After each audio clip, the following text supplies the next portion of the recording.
everyone, and welcome to the Depression Vacation Podcast. I am one of your hosts, Shannon. I am the other person who can be called a host. I am Hal. And we're here today. I was just discussing my Starbucks obsession. We just, as I mentioned, did our budget yesterday, and now we are water people. Oh, man, you're so grown up. You're doing it. I need to start making a budget, but I haven't actually ever really done a budget in my adult life. Yeah. So usually while we're recording the podcast, I have my Starbucks. I run through the drive-thru and I come in with my Starbucks and I have a nice time. Woo. And I was leaving the house this morning and I was like, okay, I'm going to go to Target before I'm going to go to Starbucks. And he was like, why are you going to Starbucks? And I was like, because that's what I do. It's my tradition. He was like, we just did our budget. No. Calm down. And I was like, fuck, all right. So we compromised and I went to Target and I got one of those like glass Starbucks Frappuccino bottles. So that was the compromise. Hey, I can give you a present then after this because I had a girlfriend / somebody I was dating like over the summer who did not know me particularly well and didn't care to, and gave me like a $10 gift card to Starbucks at some point. And as has been stated on this podcast, I am not really a fan of Starbucks. Like, I don't really like the coffee. I think, in my opinion, which I love it if you love Starbucks, but I don't like the taste of the coffee, and I think it's over-caffeinated and makes me jittery. So, like, I would much rather have a Sheetz brew of coffee because it's a little bit more medium, and they don't charge extra for flavors. But yeah, this person who clearly did not know me gave me a $10 gift card to Starbucks, which is still in my car because I don't ever go to Starbucks. Yay. Would you like a $10? Miracles do happen. Yes, please. Yay, you just got paid for this podcast. Isn't that fun? Yes. It was so funny. Last night, so I had the show in Pottsville last night, which was fantastic. Ooh, yeah. Tell us about that, too, after this anecdote.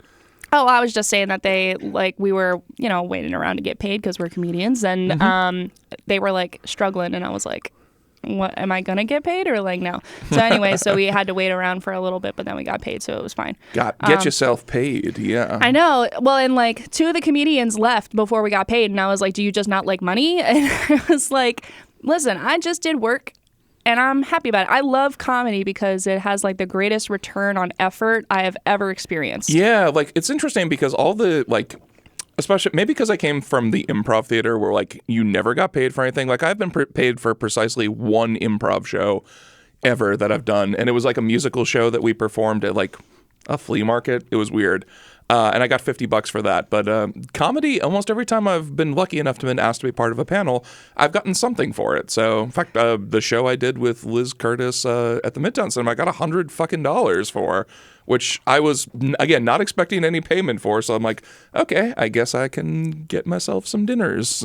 Yeah, no, I mean, and most of the time I get booked for 10, 15-minute sets, and I'll get paid anywhere between $20 and $30, which is $2 a minute, and I'm like, fuck yeah, I'm working for 10 to 12 minutes.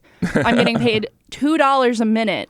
That's more than, I don't know, how much does Jeffrey Bezos get paid a minute? I don't know. A lot more than that. Damn it. Anyway, a lot more. It's a lot more than the average bear, I'll tell you what. They do give more perks too. When I did the show at the Midtown Cinema, my favorite local brewery, 0 Day Beer, maybe we'll get a sponsorship. Probably not. But 0 Day also gave us, at their Outpost, free drinks. And it's the one show that Laura never came to me with.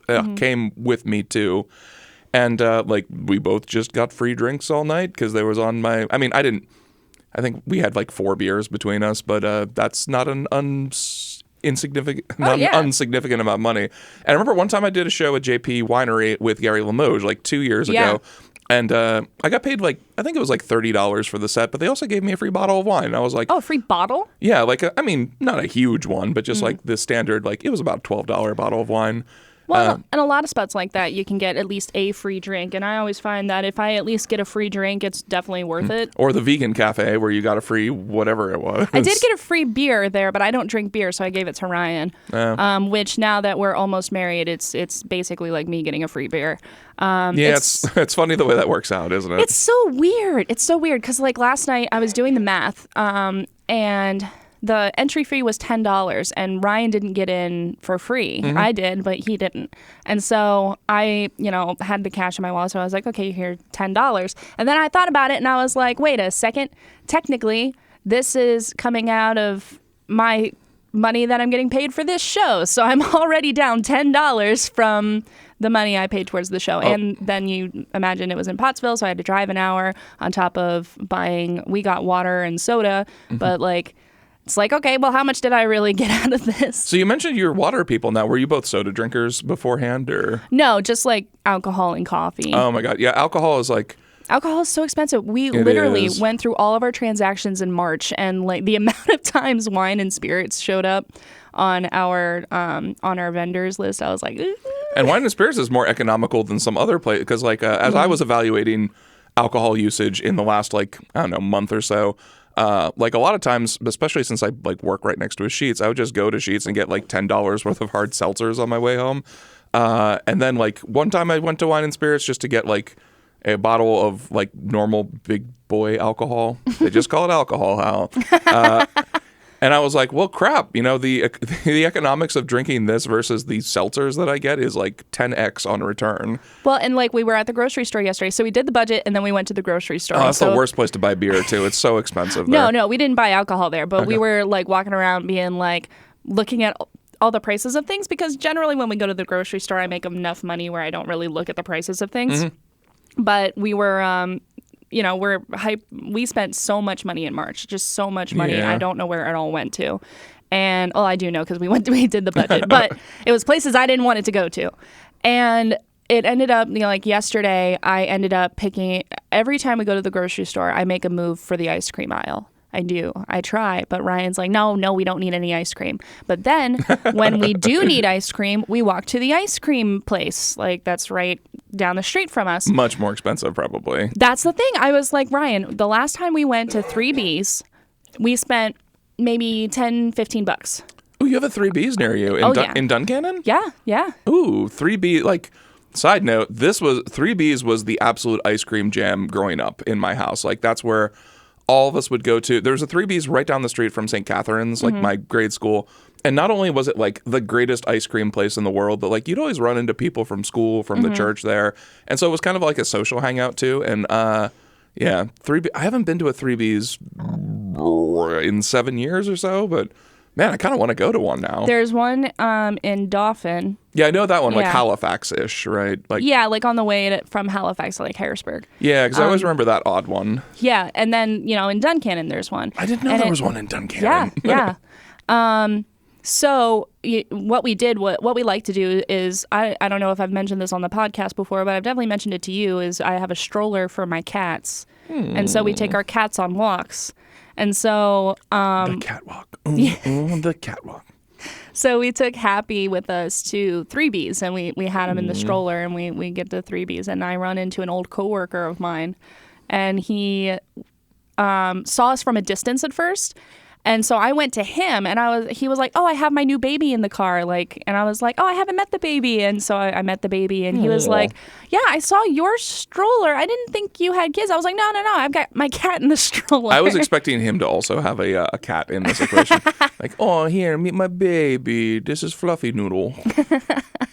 Yeah. So, but anyway, going back to the grocery store, we had spent that much at 3B's, and so they had this ice cream that was 2 of those containers for $6. And I was like, Ryan, and I was putting them in the cart, and he was like, what are you doing? And I was like, ice cream. And he was like, we don't need ice cream. I was like, okay, but let me tell you this. And so I was like, listen, this is 2 for $6. We're going to get several servings of ice cream out of both of these containers, one for me and one for you, and we will ultimately save money. And he was like, or we could just not eat ice cream. And I was like, shut up. And Another boring old person question. How much freezer space do you have in your living domicile? not a whole bunch. I only have like the top part of, the fridge, the blah, blah, blah. I don't have like an extra freezer or anything. Yeah, because we like, I don't have an extra freezer either. It's just on the bottom. But I really don't have a ton of food I freeze. Like, I have veggies and chicken and other stuff in there. My parents have been keeping a whole fucking turkey in my freezer the last month and a half for Easter, just because I have the space and they don't. But they always used to buy like, and this is like the responsible adult thing to do, is my dad would just wait until ice cream was on sale for like a stupid amount and then buy a ton of it and then just freeze it, because they have a separate freezer in their basement too. The picture of opulence in America, a separated freezer. Yeah, the only thing about ice cream nowadays is I feel like it gets freezer burn more quickly. Yeah. I'm actually not a huge fan of ice cream in general. Like, going to 3B's for a treat is a lot of fun, and I do enjoy ice cream a lot when I eat it. But like, I'm not somebody who will casually walk down the ice cream aisle. Like, I have enough bad food that I eat and enough weight that I gain from pretty much everything. So I'm like, sweets are weirdly not something I eat that often. Yeah, I definitely don't eat as much sweets as I used to. And I actually don't, you had mentioned about like, oh, are you soda people? And growing up, we always had soda in my mom's house. At my dad's house, yes. it was always, they would have tea and they would have water, basically, at my dad's house. Mm-hmm. And at my mom's house, it was just Coca-Cola all the time. And it got to the point where like I was drinking hella coffee. Like when I was in high school, I was like living off this stuff. So I'd have like multiple cups of coffee a day on top of I'd go home. You must have been so jittery. I was not a delight to have in class. And I would come home and drink all this soda. Well, it turns out I started getting these really difficult chest pains, and it felt like an ice pick was being jammed through my chest. Oh my God. And there were I went to the hospital once over it because it was just so painful. And you were so like scary. a teenager at this point? I was for that particular instance that I'm thinking of, I was 13. Jesus 12, fucking 13. Christ. Yeah. So it turns out we go to the hospital and they don't really find anything. And everybody keeps saying like, oh, it's heartburn. It's heartburn. I'm like, no, this is not heartburn. This is not what's the other thing that I have? Reflux. Like it's not any of those things. Like I can tell you that this is literally a pain, like a sharp pain. And eventually they sent me to a cardiologist because my dad's dad died when he was 20, when the man was 28. Oh my God. He was 28 and he died of a heart attack. So they sent me to a cardiologist because they were like, oh, you're having chest pains and your grandpa died at the age of 28. Maybe we should take you to a cardiologist. So the cardiologist takes a look at me. They do ultrasounds of my heart and everything like that. And he's like pushing on my chest and he's like, does that hurt? I was like, yeah, it hurts. It always hurts. My chest always hurts when you push on it. Doesn't matter how hard you push on it, it hurts. And it turns out I have this condition called tsetse syndrome. It's also known as costochondritis, and for me, it's long term. So I've never heard of this. So. Yeah, it's kind of, and I don't want to be like, whenever I say stuff like this, it makes me think of my mom, and I'm just like, it sounds like I'm making it up and it's for attention, but it's really not, I promise. I don't see why. And no, if you're going to make something up for attention, you will probably want to keep it a little bit more grounded than the things you've been talking about because, like, I don't know. If you make something up like that for attention and people call bullshit easily on it, it's going to be a thing. So yeah. So anyway, it's not a very common condition. I don't want to say rare. I hate saying rare because it makes people be weird about it. But it's not very common. But what happens is the cartilage in my chest around my bones becomes inflamed very easily. And so anytime, and they're swollen like all the time. Mm-hmm.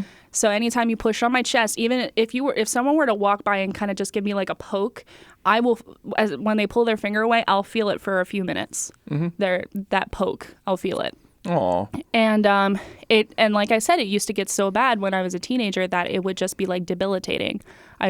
It was so painful. And when the doctor was talking to me about it, he said, okay, so here's what's going to help. They were like, you need to reduce your stress levels. As a 13-year-old. As a 13-year-old. Man, I'm stressed.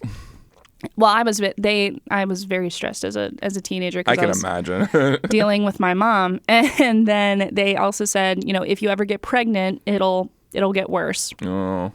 But not I mean, it's not like I can't be pregnant. It's just that if I get pregnant, it's just gonna suck. Yeah, it's gonna suck. I mean, pregnancy sucks anyway. But... Right. Yeah.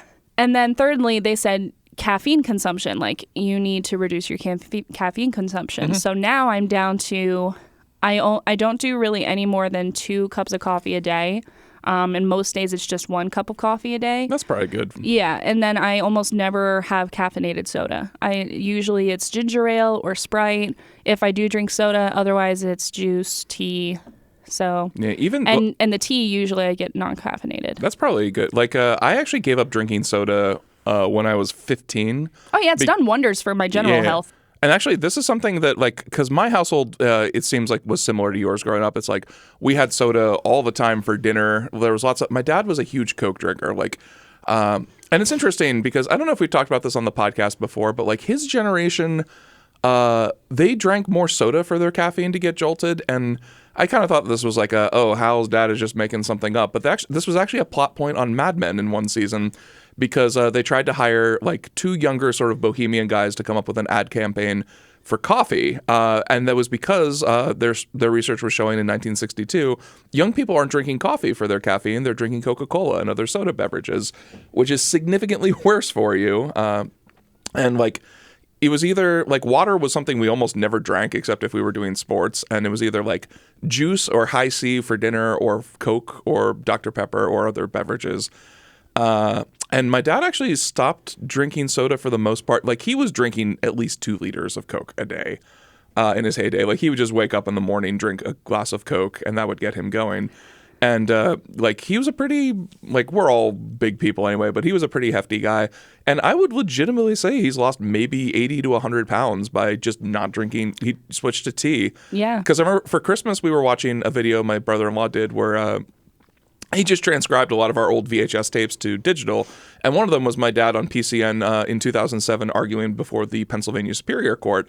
And he was like, when you're with somebody for a long time and subtly, you don't notice the changes as much. It's kind of stark to see. But like he was definitely a lot heavier than he is now. So, and that was just one swap. Like he still didn't really change much else about his lifestyle. Just stopped drinking the soda and went to unsweetened iced tea.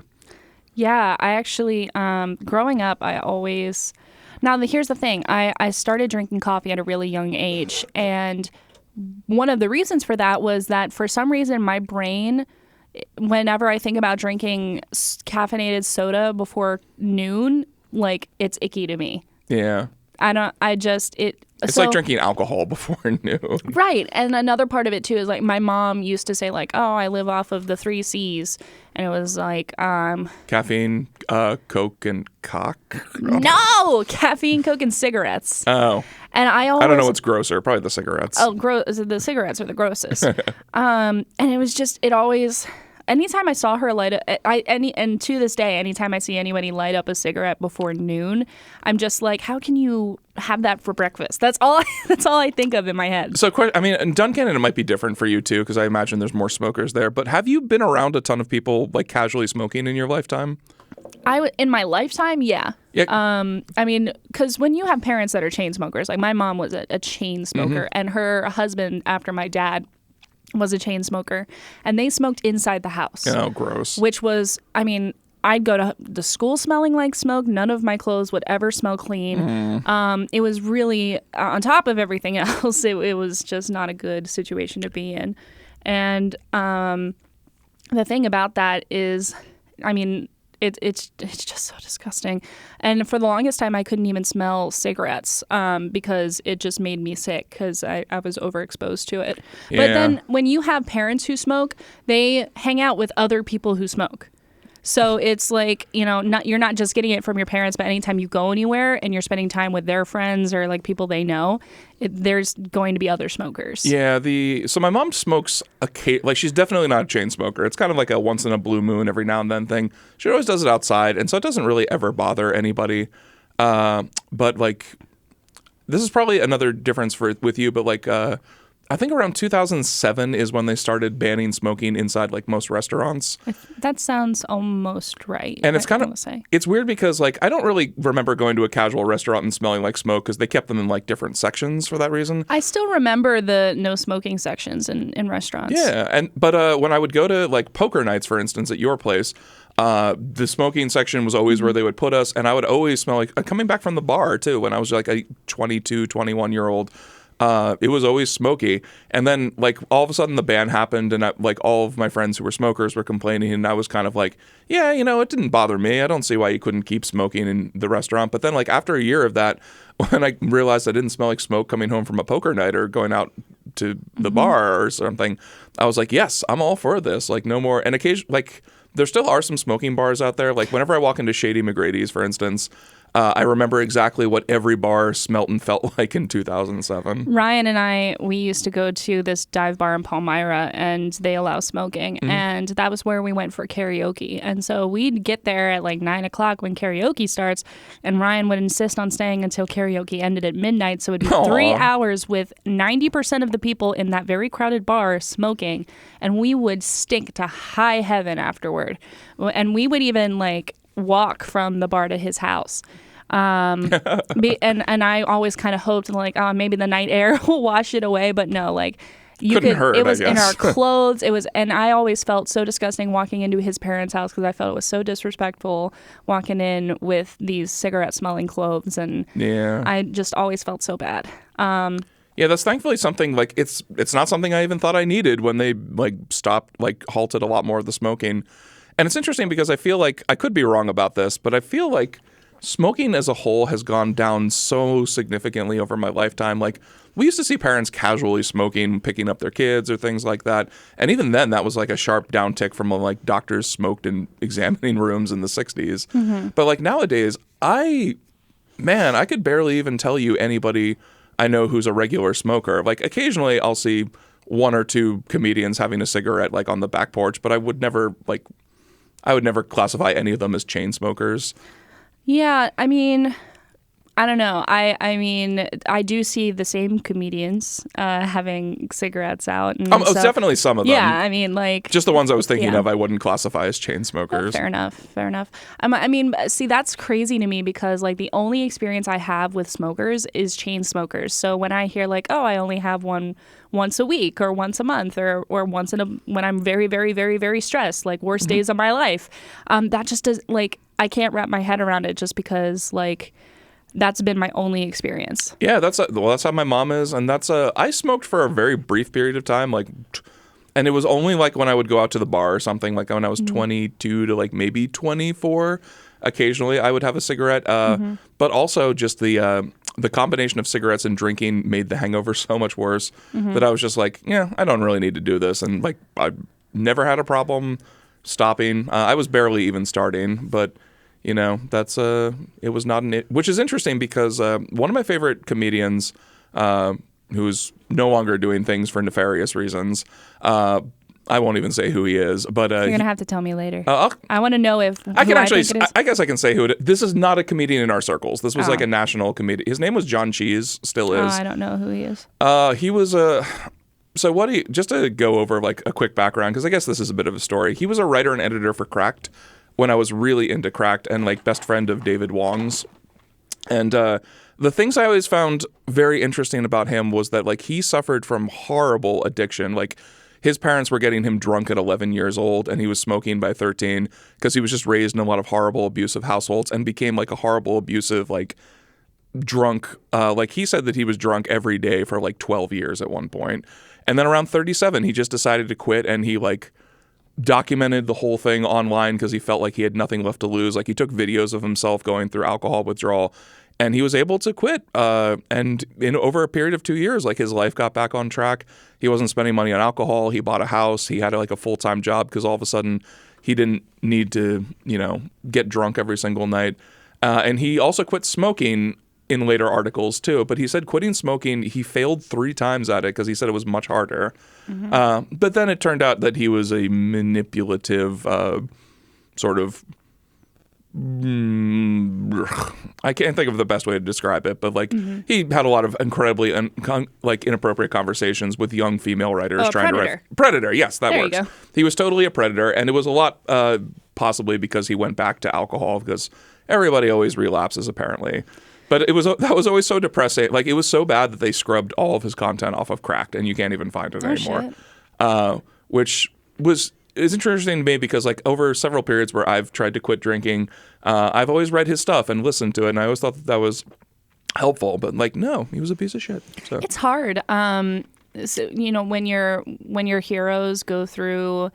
Or when you find out who your heroes really are, like I went through this with Panic at the Disco. Oh yeah, we were talking about this. Yeah, with Brendan Urie, and which is so upsetting to me because A Fever You Can't Sweat Out, that their first album got me through the hardest times of my life. Like got me through like all the shit with my mom, and subsequent albums too. Like there are some songs that just still resonate with me today, but I can't even listen to them anymore. Every time I hear his voice, I just think, this man is a predator and this man is manipulative and just a horrible human being, and I can't separate the art from the artist in that scenario. Yeah, this is an interesting conversation I have with people. In fact, Liz and I were having this conversation specifically about Panic at the Disco when I was driving her back after last episode. Was like, where I've kind of landed on that whole thing, especially if the person ends up being a predator piece of shit, is that like I don't want to tell anybody how to process art, especially art that got them through a hard time or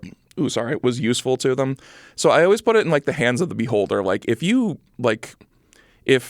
the horribleness that some people do, because there are a lot of them, compromises your ability to enjoy their art, that's up to you, and like totally valid and all that. But also like if you want to, with a couple of exceptions, I think, like I'm looking at you, Kanye West, but if people still want to enjoy art, because like life is really hard anyway. So if something gave you a little bit of joy, even if the person is terrible, they're not necessarily connected to you. So I'm kind of in favor of just like, if anything helps people get through things and feel a little bit better about our shitty time on this earth, then you should, as long as it's not hurting anyone else, you should be able to enjoy it. Well, that's how I feel in general terms is, usually if something gives you joy, consume it. And we talked about this before with Hogwarts Legacy. Oh, yeah. And, it's just like, I know that some people will come at me because it's like, oh, that's an excuse and you need to do better. But there's some truth to that, I think, too. But it's not the whole argument. Right. But it's just like there is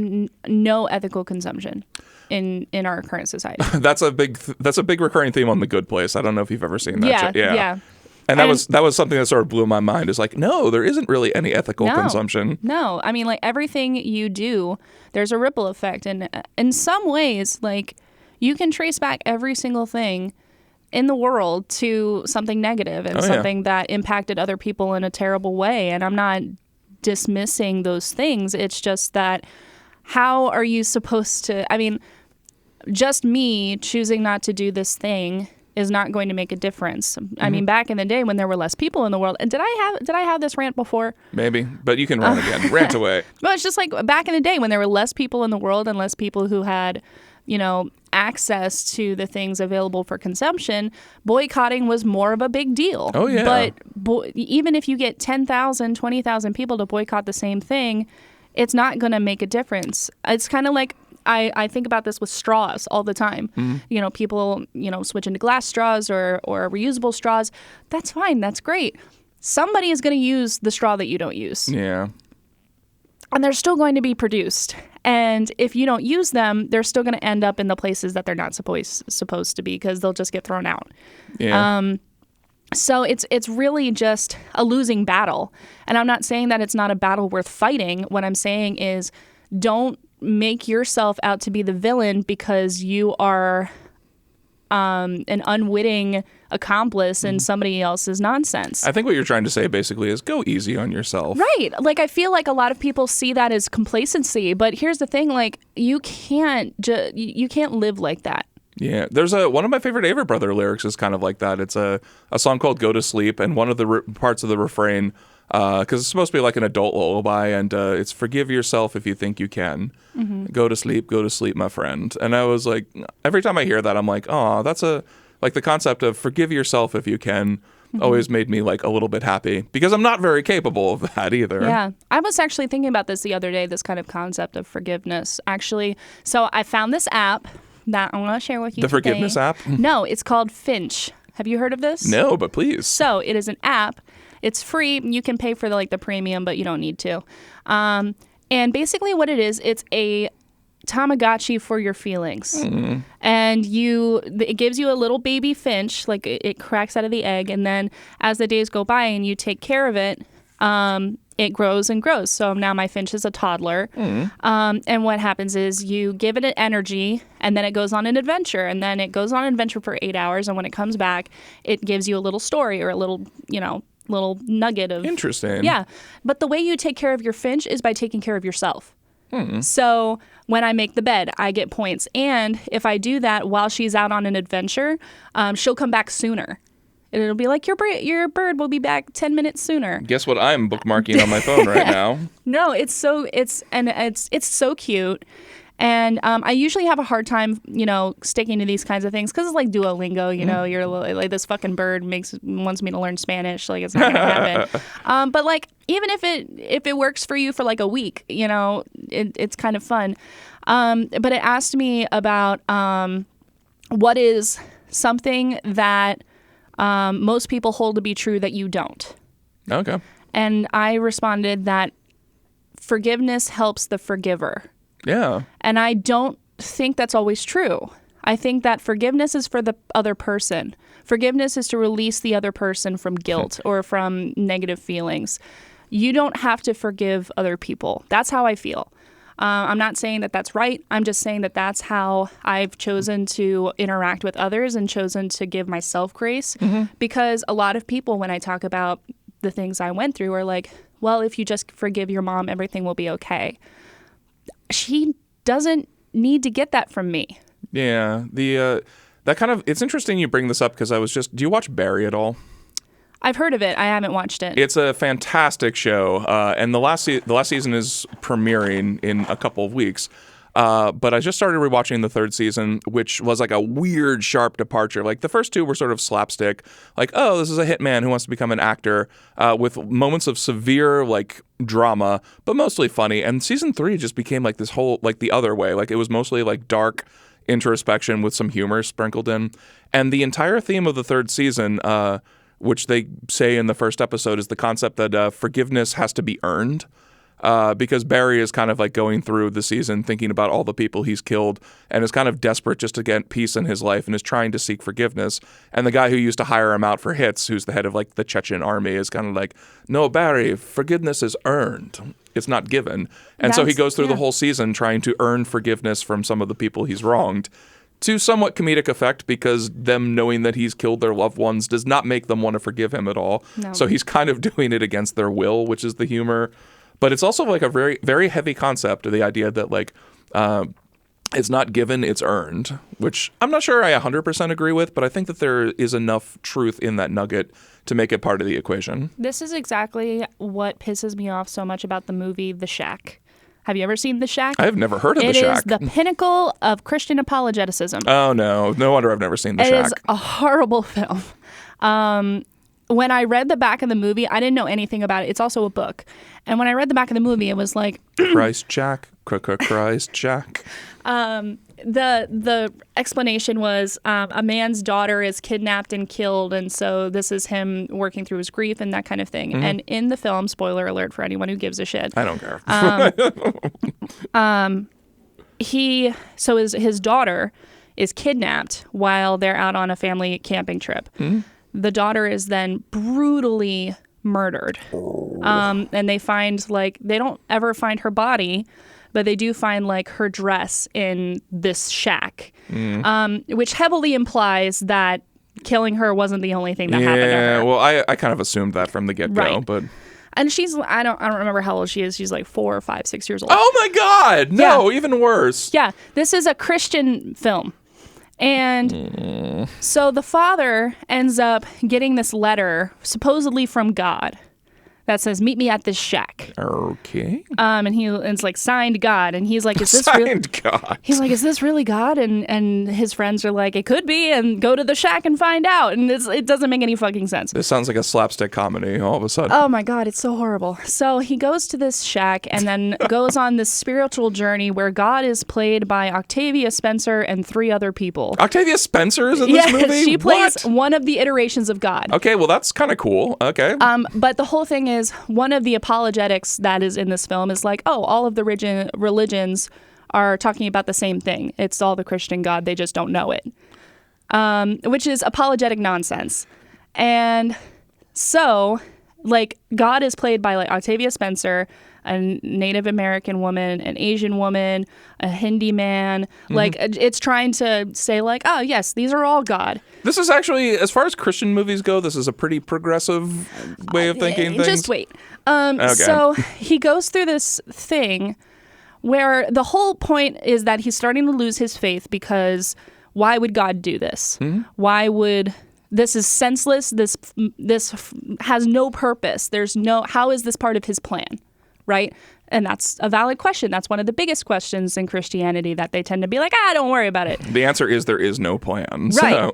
So what the gods and the God, comma S, I don't the deity. Yeah, the different versions of God are trying to get him to recognize that he's just too simple to understand the plan. Oh no, I hate this lesson. We are not in a position to question God over morality because we just aren't on the same level. You've touched on a huge pet peeve I have with not just Christianity, because this is not like just Christians who do this, but like religion in general is your daughter was kidnapped and murdered because it's all part of God's plan, which A, implies like, what the fuck, God? That's a horrifying plan. Right. But B, which is the more insidious thing, believe it or not, is that you are just too stupid. So do what you're told. It's not for us to understand. Yeah. Right. And this is a lot of the issues that I have with like people who are super religious in that respect too, is that they put themselves, I think, in a place to be manipulated specifically because you're taught to accept things on a faith basis and not on a like,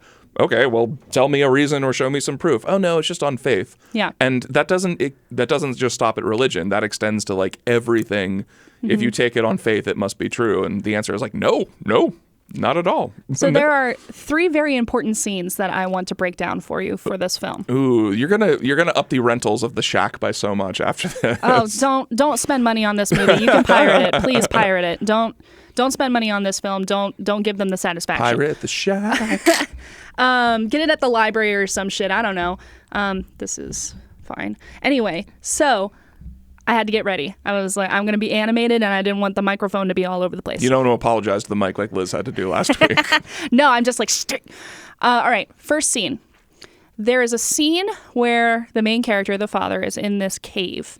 And the idea is that they're trying to explain why some people die horribly and, why some people do that.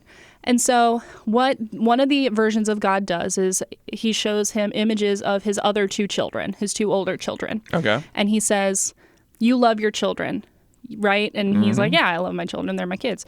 And he says, you have to choose one of them to die. Or actually, no, not even to die, to be sent to hell. Oh. You have to choose one of them to go to hell. No. And the father's like, how could I possibly make that choice? And the iteration of God says like, this is the choice I have to make every single day. And, I love all of my children, but some of them I have to send to hell for one reason or another. It's because to further my purpose and further the plan. Yeah. So that's fucked up. This is something else I really hate about, and this is not how Christianity actually started, because the concept of the devil that actually comes, like, believe it or not, at least the modern devil, after the events of Jesus take place. And the concept of the devil, like in Judaism, for instance, is very different.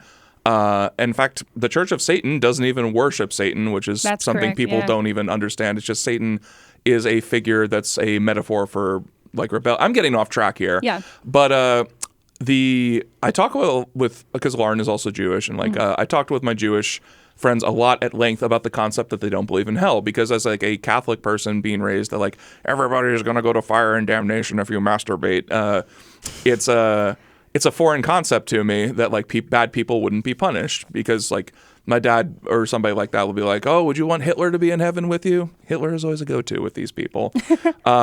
But like the concept of hell in general, have you ever watched the show Oz at all? No.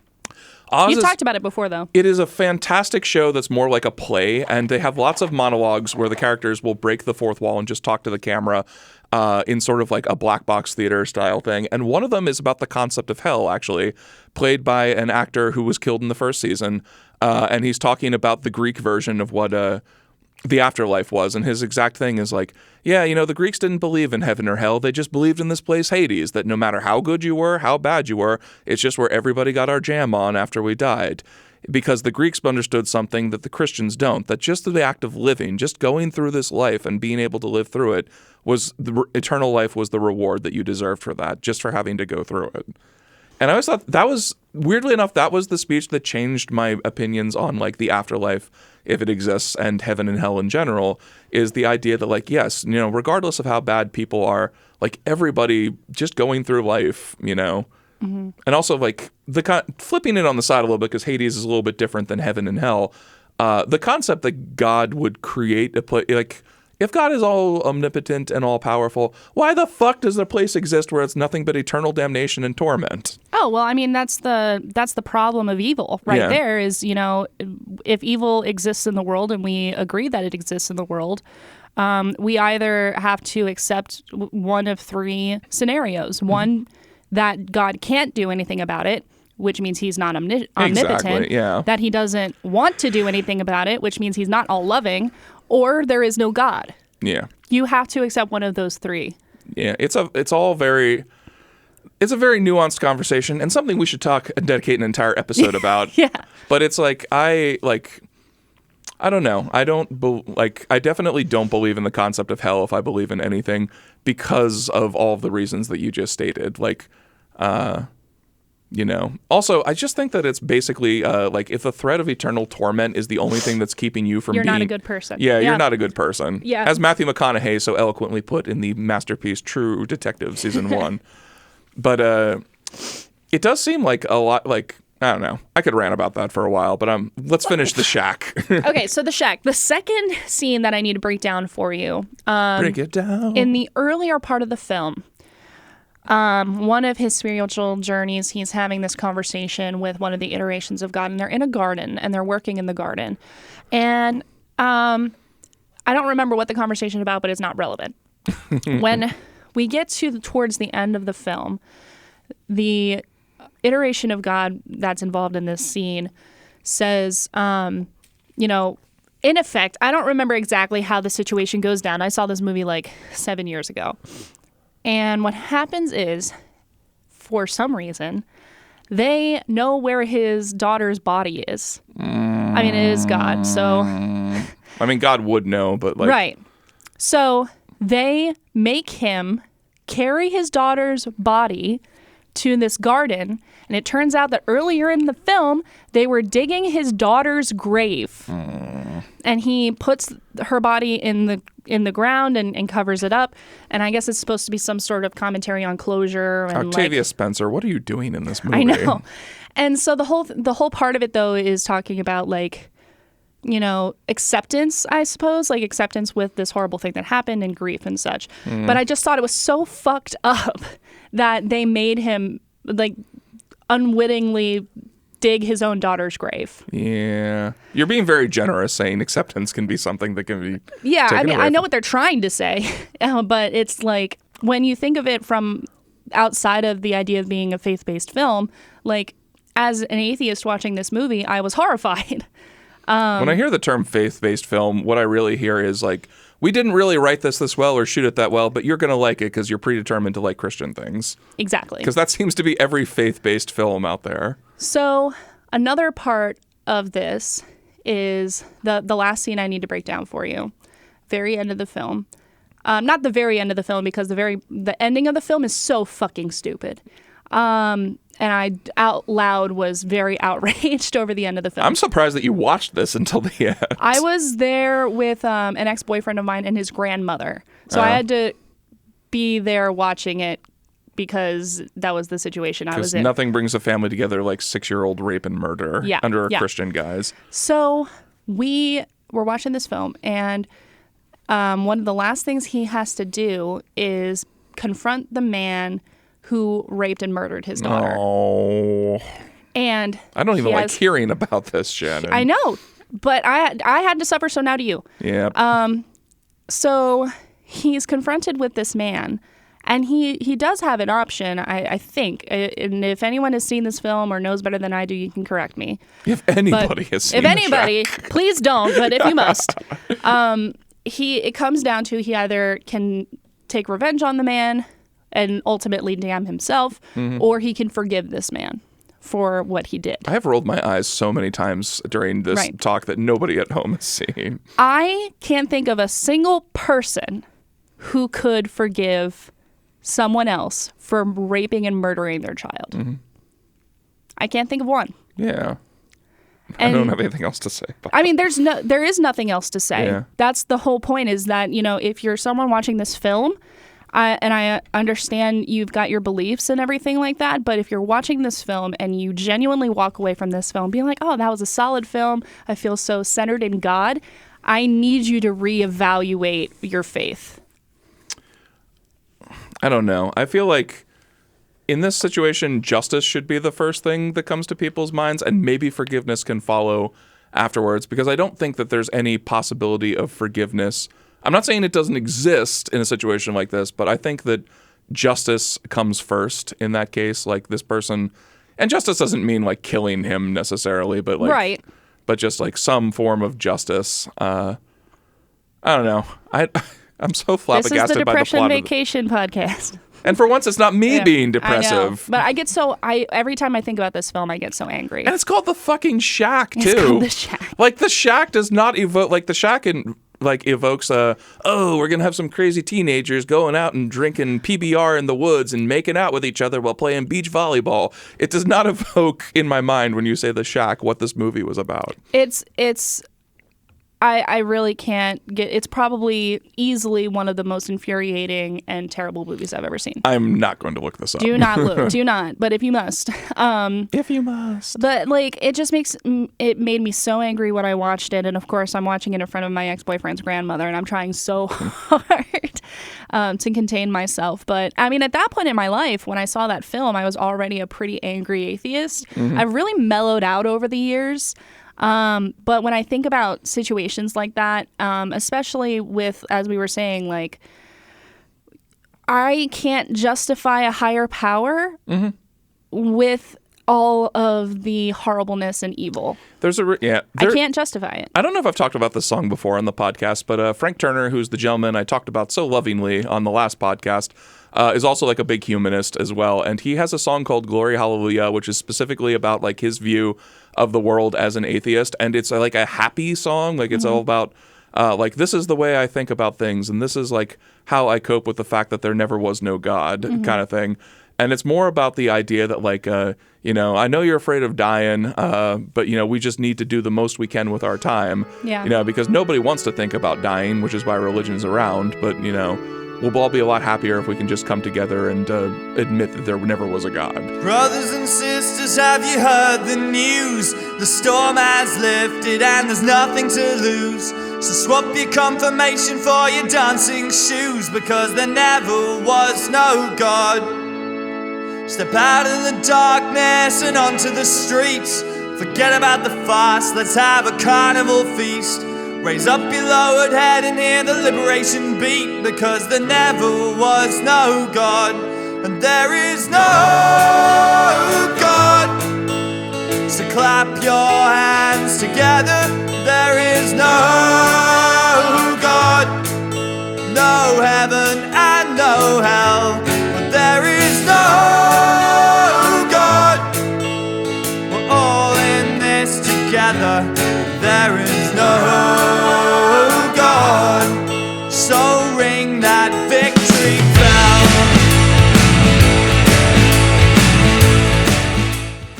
So there are a few artists that I'd love to recommend for anyone out there. And we might only get flagged by Spotify for sharing their songs. Right, so. Yeah.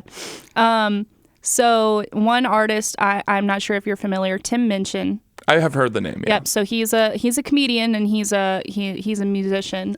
So most of his music is comedy. Okay. But it is a lot about being an atheist and that kind of thing. So some of my personal favorites, actually my favorite Christmas song is by Tim Minchin, and it's not a comedy. Well, it is a comedy, but it's not as profane, I guess, as some of his other music. It's called White Wine in the Sun. And honestly, that song makes me cry. I will look this one up. Yeah, White look Wine it up. It is easily my favorite Christmas song.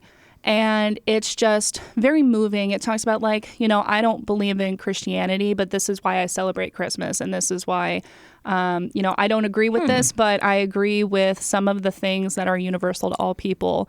Spending time with family and celebrating. Maybe I'll edit these songs in maybe. for this one. I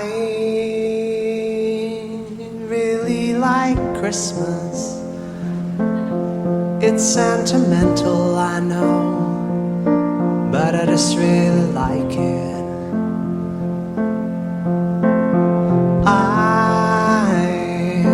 I'm hardly religious.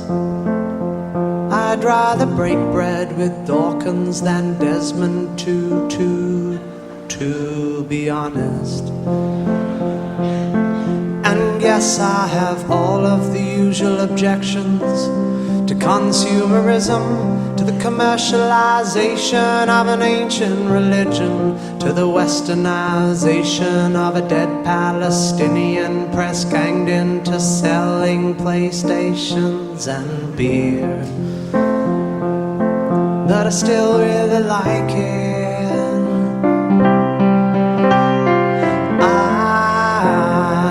I'm looking forward to Christmas, though I'm not expecting a visit from Jesus. Now that we've established that's something we can do, Yeah. although Spotify... If we do it too many times, though, they might get mad. Well, they for everyone out there, Spotify flagged the Taylor Swift and Billy Joel songs we edited into last episode, which I thought was fair use, but what do I know?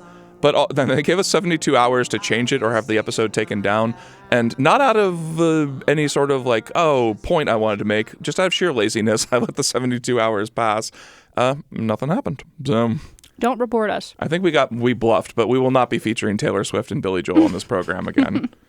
Was it specifically those artists? Yeah, it was just those two. Oh. They did not flag Crazy Ex-Girlfriend. They did not flag...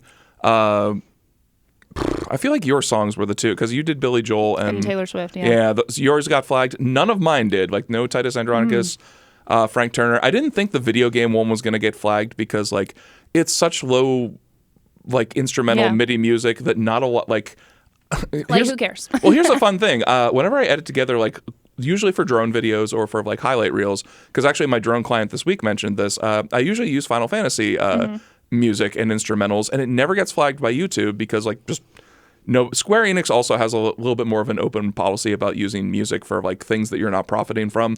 But the guy texted me back after I gave him the finished video, and he's like, "Oh, I didn't know that was Final Fantasy music." And I'm like, "Yeah, they're pretty cool about just editing their stuff into things, as long as you're not profiting." Yeah, and I think that's the right way to do things. There's no reason that Taylor Swift should be angry. Not that she even knows, but get flagged for She's on tour right now. She's not worried about the Depression Vacation podcast. Maybe she'll listen to it later. I don't know. Oh man, we did a scene in one of my improv shows yesterday about parents trying to get tickets for Taylor Swift. Oh my God, they're over $1,000 now. Yeah, well, so the game of the scene in this particular one was that we my friend Dan and I were just two really crappy parents who were trying to get our kid to take control and just bowl people over whenever there was a line for anything. And the first scene started in a movie theater where he wanted to see Puss in Boots, but there were too many people in line. So they're like, "Oh, little Tommy, you got to bust through them." And of course, Tommy didn't want to do this because he's an 11-year-old who loves people. And then the second scene, because you always heighten it a little bit, was "Tommy, there's too long of a line here for Taylor Swift and tickets. Remember what we told you?" And yeah. So a couple of other songs from Tin Minchin that I wanted to mention. Well, just one other mention. Mention.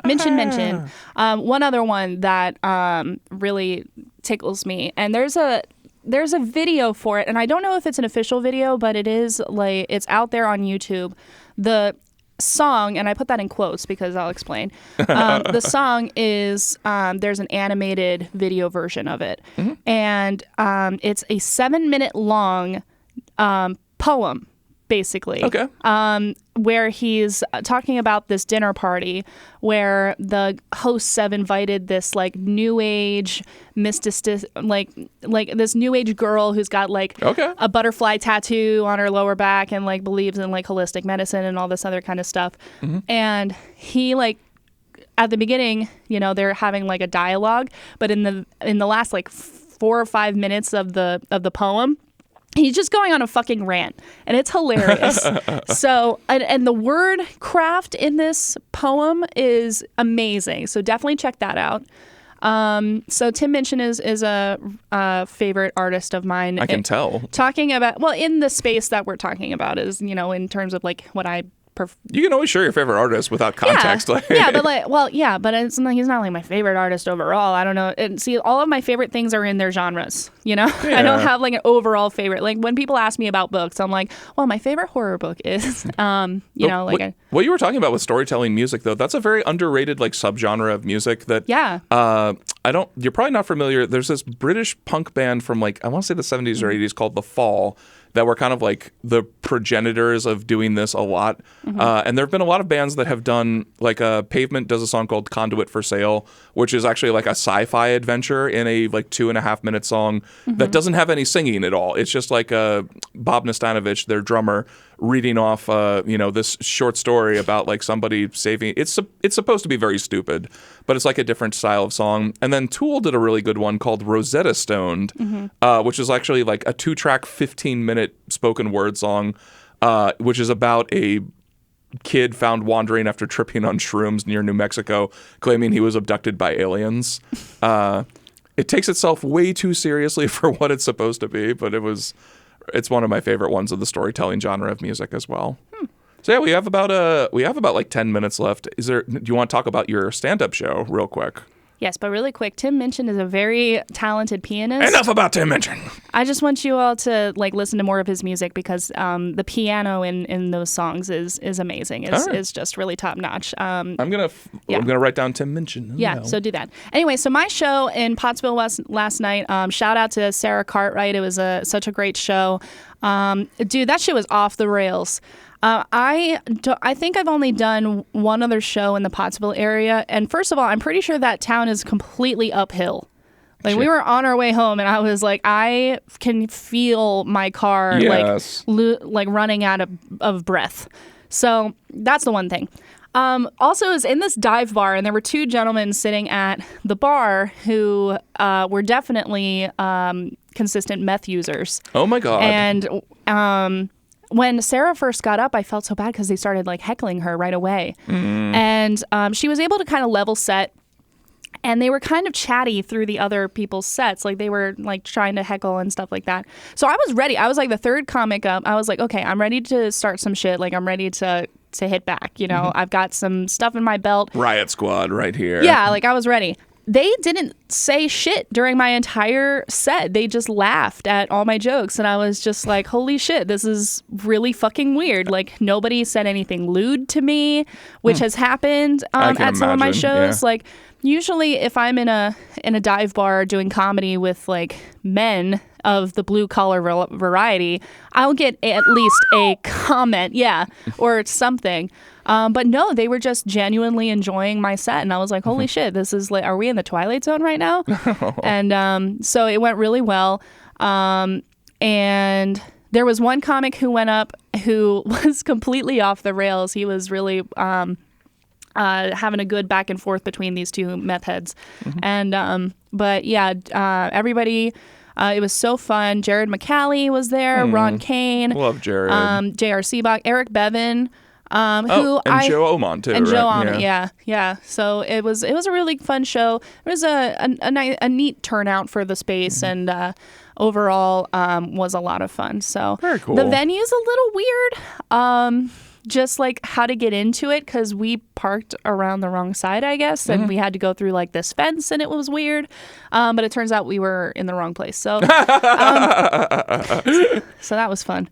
But yeah, so overall it was a great show. Talk about Hitstravaganza in our last few minutes here. People, I am so tired today. And I didn't even stay. Hitstravaganza was a 12-hour improv marathon that they did at the Harrisburg Improv Theater last night. It went on until 2 a.m. I had to tap out around 10:30 because I performed in 4 shows, but also had to work my full day and just like go in between. So I was really exhausted, but it was a lot of fun. We got together a couple of shows we haven't done in a while. Like pre-pandemic, Wallace and I actually had this show we did called Real Fast Coast Wives, which was an improvised reality TV show. And Ashley Madavi was on it too. I'm trying to think of anybody else that you might know. My next door neighbor, Vanessa, was on the team. And it was it was so much fun to get back into that mindset and do that show again that we're thinking about resurrecting that one. We also had a Dungeons and Dragons themed group called Critical Hit, where we would roll like a giant plushy 12-sided die or 20-sided die to determine what we were doing in a scene. Had a reunion show of that at 10 o'clock last night, and that went great. And then I did 2 musical shows, The Offbeats, also with Wallace McKelvey, and then The Fool Monty, which is just like a bunch of the like recent musical graduates wanting to do musical song. We did a musical about a 3-legged dog. I love that. Yeah, it was a lot of fun. I'm exhausted today. I am in my street clothes I slept in with my Croc sandals because I did not have time to get myself. And I'm going to work like this, although I'm going to go home and shower on my lunch break and get in better gear for the studio portion. But Hitsravaganza is a lot of fun. It was well attended. Just a lot of great love with a lot of good people just being fools on stage. So nice. It won't happen for another year, but I would recommend anyone who wants to do it. And actually, I will be at the Harrisburg Improv Theater again this Saturday performing. My friend John Lauver does a group called Uncomfortable. Oh, awesome. I was going to ask if you have anything coming up. Yeah, that's the only one. So Uncomfortable is a concept show that he does once a month, but you can only be on it once per season, according to the way that things go. I did it one other time with him. And the idea is that like you get up and you just talk about all these things that either make you uncomfortable or will specifically make other people uncomfortable within reason. Like we're not talking about triggering events. We're more talking about like saying the word moist or talking about spiders. Yeah. And then we'll do scenes based on those sort of things because the idea is just sort of like freak people out and get uncomfortable. Fun. And my time doing it this season will be this Saturday. Great. So. Awesome. This Saturday we'll post about it on the Instagram. Yeah. Yeah. Do you have anything coming up, Shannon? I don't, but I am available. So Put Shannon on your show, people. I do. She shuts up meth heads. I do. Do you realize how fucking valuable that is? I'll do literally, like, not literally, but like, it was so funny. We were talking about, there was one open mic a couple weeks ago where Glessner was hosting and he was like, I'm putting you first. And I was like, cool. And he was like, wow, you're so agreeable. And I was like, remember that next time you're booking shows. I'm agreeable and pleasant. Remember that. Well, then Payne put you like 28 of 31 on the last one. It's fine. I think I get punished every time I skip, but it's fine. But I'm also available for birthday parties and funerals. Yeah. Or weddings. It I'll is do a very, weddings. very underrated having a comedian at your funeral. Oh my gosh. Like, I think more people should. I was just thinking about that. I was like, holy shit, why don't people book comedians for funerals? Well, it's interesting. Isn't that the time when you need the most levity? As a quick aside, because we only have like 3 minutes, there was when my neighbor's wife, who was like a big part of my mom's circle of friends, died, and she died like, man, it's weird to say, like 15 years ago at this point, but she also was a humanist, like no church funeral, just a like memorial service.